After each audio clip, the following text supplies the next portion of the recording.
नमस्कार दोस्तों, आप देख रहे हैं सतर्क न्यूज, वंदे भारत न्यूज एवं जेजे न्यूज के साथ मैं ब्रिज बिहारी।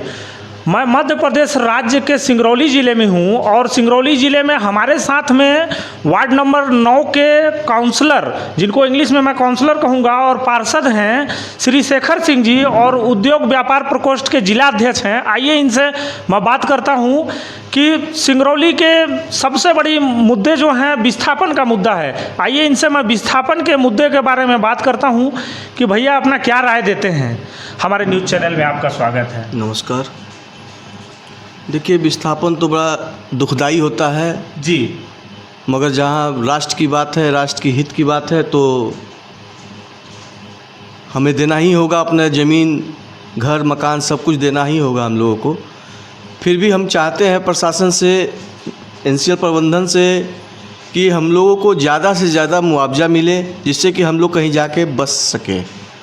इसी उम्मीद के साथ हम लोग बार बार एनसीएल से वार्ता भी करते हैं, धरना प्रदर्शन भी हम लोगों ने किया। बिल्कुल, हमने देखा कि विस्थापन मंच ने बहुत कुछ किया यहाँ के विस्थापित लोगों के लिए। पुनर्स्थापना मंच ने जो आंदोलन किया, उस आंदोलन से एक फ़ायदा ये हुआ कि कम से कम एनसीएल से और मंच से दोनों की संवाद निरंतर होती रही है।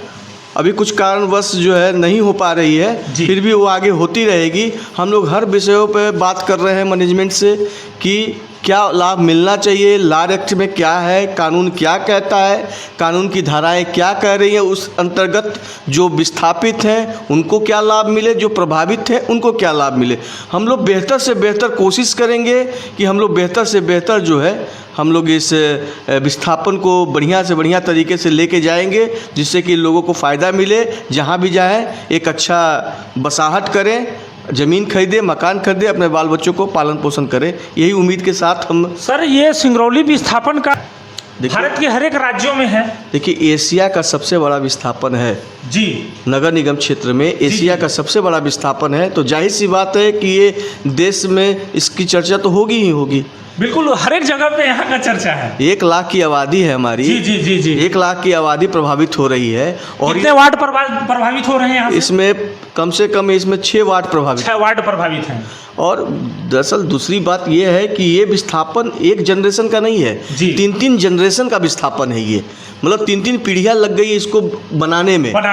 और आज जो है हम लोग यहाँ से विस्थापित हो रहे हैं। ये द्वंस तो है ही, दर्द है ये हम लोगों का। फिर भी जो है देश के हित के लिए हम लोग अपनी ज़मीन देंगे, मकान देंगे, मगर ये है कि बेहतर एनसीएल से उम्मीद है कि बेहतर से बेहतर हम लोग को मुआवजा मिलना चाहिए जी। जहाँ तक मुआवजे की बात है ना, तो सभी लोग इस मुआवजे के लिए कहते हैं, लेकिन एनसीएल के पास भी एक समस्या ये है कि बहुत सारे मकान ऐसे हैं कि जो कि बन गए हैं, जो कुछ ही दिनों में बन के तैयार हुए। इसमें क्या कहेंगे आप?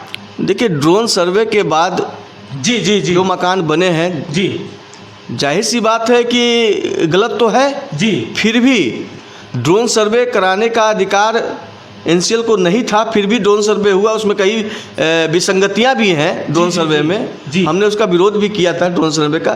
फिर भी जो जिससे जैसा मकान है उसको मुआवजा मिलना चाहिए जी। मैं मुआवजा के पक्ष में हूँ कि जो जैसा ही बनाया हो, अगर बहुत बढ़िया नहीं बना पाया हो तो उसको उसी हिसाब से मुआवजा मिले। बिल्कुल बिल्कुल। और जो बढ़िया घर बनाया उनको बढ़िया तरीके से मिले। एक सबसे बड़ा बात यहाँ पे सिंगरौली ज़िले में अगर घर बनाने की बात की जाए तो बहुत जगहों पे बहुत सारे घर, जैसे एनएच की बात अगर हुई थी तो यहाँ से सिंगरौली से प्रयागराज जो हाईवे निकलना था, उसमें भी बहुत सारे मकान बन करके तैयार हुए। इसमें क्या कहेंगे आप? देखिए, लोग गलत भी करते हैं जी। जब सब कुछ हो गया है जी, तो आनंद फानंद में बनाने की जरूरत क्या है? बनाए, बारिश में गिर गया मकान, क्या इसका क्या औचित्य रहा? पूरा पैसा तो बर्बाद हो गया, जिसका बनाया होगा वो बर्बाद हो गया।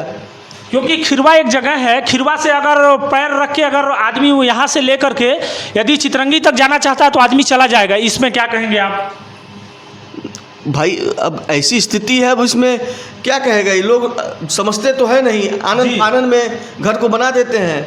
और स्थिति ये हो जाती है कि वो बरसात में फाउंडेशन कुछ होता ही नहीं, ज़मीन से खोद के और नींव दे के बनाते नहीं हैं लोग। बिल्कुल बिल्कुल। ऊपर बना देते हैं, वो मकान गिर जाता है। तो ये मुआवजा के हिसाब से बनाए हैं लोग, मगर गलत है, ये नहीं होना चाहिए। घर बनाने में बहुत ज़्यादा लोग यहाँ के तेजी करते हैं, ये दिक्कत है, ये गलत है। गलत है। बिल्कुल बनाना ही था, पहले बना होता, विस्थापन होता, अब आनंद फानंद में बना ले रहे हैं आप लोग, तो ये भी सही नहीं है, उचित नहीं है। तो मेरे हिसाब से तो यही होनी चाहिए। बिल्कुल। लेकिन यहाँ एनसीएल में तो जितने देखिए पुराने निवासी लोग हैं, जितना सबका पहले से घर बना हुआ है, कुछ घरें बने होंगे ड्रोन के बाद, तो उसमें तो उनका मुआवजा उचित नहीं है। अब एनसीएल प्रबंधन क्या करती है तो एनसीएल ही प्रबंधन ही बता पाएगी। लेकिन मुआवजा हर किसी को मिलना चाहिए, मिलना चाहिए, बेहतर मुआवजा मिलना चाहिए, यही हम चाहते भी हैं। क्योंकि यहाँ पे जो विस्थापन मंच है, मैं देख रहा हूँ कि विस्थापन मंच के सभी लोग हैं और इस बारे में भी लोग लड़ाई लड़ ही रहे हैं। हाँ, लड़ेंगे भी, जब तक हम लोगों को अपनी पूरी हक ना मिल जाए तब तक लड़ाई तो लड़ेंगे। ये कब तक मिलने की उम्मीद है? देखिए, 1-2 महीने में वार्ता शुरू हो जाएगी और वार्ता शुरू होने के बाद कोई सही निर्णय पर जब हम लोग आ जाएंगे जी, तो जाहिर सी बात है कि एक निर्णय आ जाएगा कि हमको क्या मिलने जा रहा है। उसी उम्मीद के साथ हम लोग अपना ज़मीन की नापी कराएंगे। सर, मोरवा वासियों की सबसे बड़ी समस्या है कि लोगों को पीने के पानी का भी व्यवस्था नहीं हो पा रहा है, क्योंकि बोरिंग सूख रहे हैं, इसमें भी लोग विरोध कर रहे हैं। देखिए, खदान नज़दीक है। जी जी जी। नज़दीक होने के कारण एक तरफ पूरा गहराई है, हम ऊंचाई पे हैं। बिल्कुल, तो जाहिर सी बात है कि पानी का फ्लो जो है गहरे की तरफ जाएगा, तो चला गया है, तो पानी का किल्लत तो हो ही रहा है। फिर भी जो है हम लोग नगर निगम के माध्यम से हम लोग बिजुल नदी से हम लोग पानी की व्यवस्था कराते हैं। हाँ, बिल्कुल। लेकिन एक सबसे बड़ा यहाँ का मुद्दा है सिंगरौली का। मैं देख रहा हूँ कि यहाँ पे जितने लोग हैं, आपके वार्ड नंबर 9 के जितने निवासी हैं, सभी लोगों का एकदम खदान से नज़दीक में है, इसमें लोगों को काफ़ी दिक्कत होती है।